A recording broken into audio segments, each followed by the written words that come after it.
আপনার মাধ্যমে আমাদেরকে যাতে আর বিরোধী দল না বলা হয় মাননীয় স্পিকার, এই সংসদে আমরা সবাই সংসদ সদস্য। আমরা এখানে আসছি দেশ গড়ার জন্য। মানুষ আমাদের ভোট দিয়েছে এদেশের উন্নয়ন করার জন্য। এই সংসদের ভিতরে অন্তত আমরা যাতে সবাই কাঁধে কাঁধ মিলিয়ে সাদাকে সাদা বলি, কালোকে কালো বলি, বিরোধিতার জন্য বিরোধিতা না করি, দেশের উন্নয়নে সবাই একসাথে কাজ করি। আমরা সবাই ভিন্ন দলের ভিন্ন মতে হতে পারি, সংসদের বাইরে গিয়ে আমরা আন্দোলন করব, আমাদের কথা বলবো, কিন্তু সংসদে যাতে আমরা ভ্রাতৃত্ববোধ বজায় রাখি, একজন আরেকজনকে সম্মান দেওয়া শিখি এবং এই দেশের উন্নয়নের জন্য মাননীয় প্রধানমন্ত্রীর হাতকে শক্তিশালী করি। শিক্ষামন্ত্রীর উদ্দেশ্যে বলতে চাই, অন্তত হাই স্কুল পর্যন্ত বাচ্চারা যাতে মোবাইল নিয়ে না ঢুকে স্কুলের গেটে কোথাও রাখার ব্যবস্থা করে যায়। কারণ এই মোবাইল নিয়ে সারাদিন তারা এমন ব্যবহার করে। আমি সবচেয়ে দামি মোবাইল ইউজ করি মাননীয় স্পিকার, আমি এন্ড আর সেন্ড ছাড়া কিছুই বুঝি না। কল আসলে ধরি, কল চলে গেলে এন্ড করে দেই। কিন্তু আমাদের বাচ্চারা এই মোবাইলে যত রকম জিনিস আছে সব জিনিস স্কুলে গিয়ে ঘাটে মাননীয় স্পিকার। অতএব এইটা আমি আপনার মাধ্যমে শিক্ষামন্ত্রীর কাছে আবেদন করব, এটা একটা আইন করা হোক, ক্লাস চলাকালীন সময় যাতে কোনো ছাত্ররা মোবাইল নিয়ে হাই স্কুল পর্যন্ত না ঢুকতে পারে মাননীয় স্পিকার। আজকে এই মহান সংসদে দাঁড়িয়ে আমি আমার নির্বাচনী এলাকা বাজিতপুর নিকলির কিছু সমস্যার কথা বলতে চাই। নিকলি বাজিতপুর হাওড় অঞ্চল যোগাযোগ ব্যবস্থা একদম খারাপ। ওখান থেকে মানুষ শহরে উপজেলায় আসতে গেলে নদীপথ কাদা মাটি হেঁটে আসতে হয়। রাস্তাঘাটের ব্যাপক সংস্কারের প্রয়োজন। গ্রামে মারা বাচ্চা প্রসব বেদনায় যখন কাতরায়, তারা উপজেলা শহরে আসতে গেলে ভাগলপুর ছাড়া কোনো মেডিকেল কলেজ নাই। গাড়ি করে আসলে রাস্তায় প্রসব বাচ্চা হয়ে যায়, আর যারা সুস্থভাবে এসে হসপিটালে ভর্তি হয়, একটা বাচ্চা ডেলিভারি হইতে 30 থেকে 40 হাজার টাকা লাগে মাননীয় স্পিকার। তারা এই বাচ্চা মাকে হাসপাতাল থেকে রিলিজ করতে হলে জমি জামা গরু ছাগল বিক্রি ছাড়া এদের আর ঘরে নেওয়ার কোনো ব্যবস্থা থাকে না মাননীয় স্পিকার। মাননীয় স্পিকার, যোগাযোগ ব্যবস্থার জন্য নিকলি বাজিতপুরে একটি সড়কের অত্যন্ত প্রয়োজন। নিকলিতে একটি হাসপাতালের প্রয়োজন। স্কুল কলেজ আমার হাওড় অঞ্চলে নাই বললেই চলে। শিক্ষা ব্যবস্থাগত সরকার যে অবস্থা করে গেছে, বর্তমান ছাত্রছাত্রীরা লেখাপড়া করার মতন ইয়েস নো ভেরি গুড ছাড়া কিছুই জানে না। এই টিকমার্ক দিয়ে GPA 5 করে আমরা ছোটবেলায় পড়েছি আদর্শলিপি, পড়েছি সবুজ সাথী, জুলেখা বাদশার মেয়ে তাহার বাড়ি অহংকার, সে সব সময় মুখ বার করিয়া থাকে। সেই কথা আর আমাদের এই বাচ্চারা জানে না। আমরা ছোটবেলায় পড়েছি বাবুরাম সাপুরে, কোথায় যাস বাপুরে, আই বাবা জেখে যা, যদি সাপ রেখে যা, যেই সাপ জানতো গোটা দুই আনতো, তেরে মেরে ডান্ডা করে দেবো ঠান্ডা।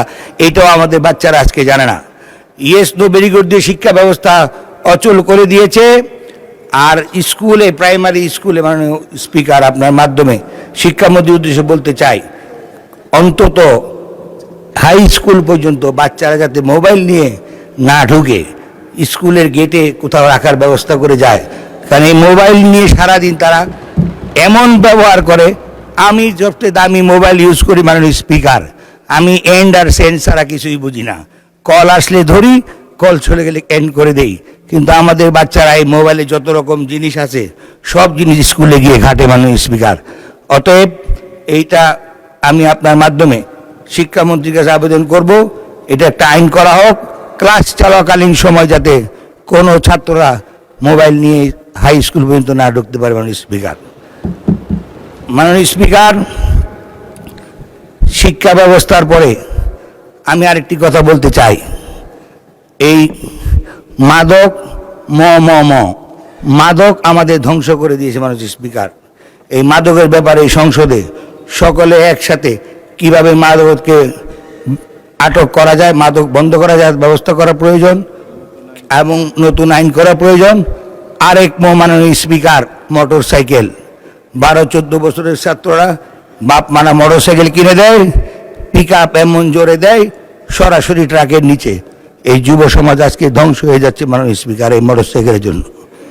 মাননীয় স্পিকার, আমি আপনার মাধ্যমে এই সংসদে এই বিষয়ে সজাগ দৃষ্টি রাখার জন্য এবং প্রয়োজনীয় ব্যবস্থা গ্রহণ করার জন্য মাননীয় স্পিকার আপনার দৃষ্টি আকর্ষণ করছি। মাননীয় স্পিকার, কিশোরগঞ্জ থেকে ঢাকা পর্যন্ত যোগাযোগের মাত্র 2টি ট্রেন।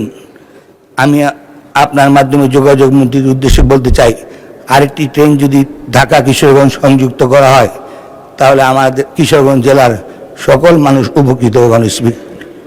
মাননীয় স্পিকার, বিগত সরকার অর্থনৈতিকভাবে দেশকে পঙ্গু করে গেছে, সমস্ত টাকা সম্পদ লুট করে নিয়ে গেছে।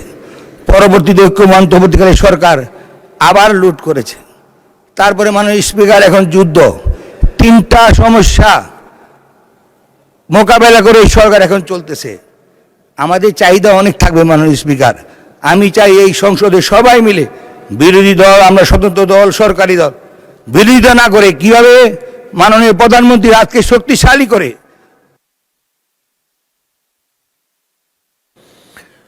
মাননীয় 1 মিনিটে শেষ করেন, মাননীয় কনক্লুড করেন। 2 মিনিট দেন মাননীয় স্পিকার। আমি এই সংসদে, আপনি আর কোনোদিন বলবেন না। আপনার মাধ্যমে আমাদেরকে যাতে আর বিরোধী দল না বলা হয় মাননীয় স্পিকার। এই সংসদে আমরা সবাই সংসদ সদস্য। আমরা এখানে আসছি দেশ গড়ার জন্য। মানুষ আমাদের ভোট দিয়েছে এদেশের উন্নয়ন করার জন্য। এই সংসদের ভিতরে অন্তত আমরা যাতে সবাই কাঁধে কাঁধ মিলিয়ে সাদাকে সাদা বলি, কালোকে কালো বলি, বিরোধিতার জন্য বিরোধিতা না করি, দেশের উন্নয়নে সবাই একসাথে কাজ করি।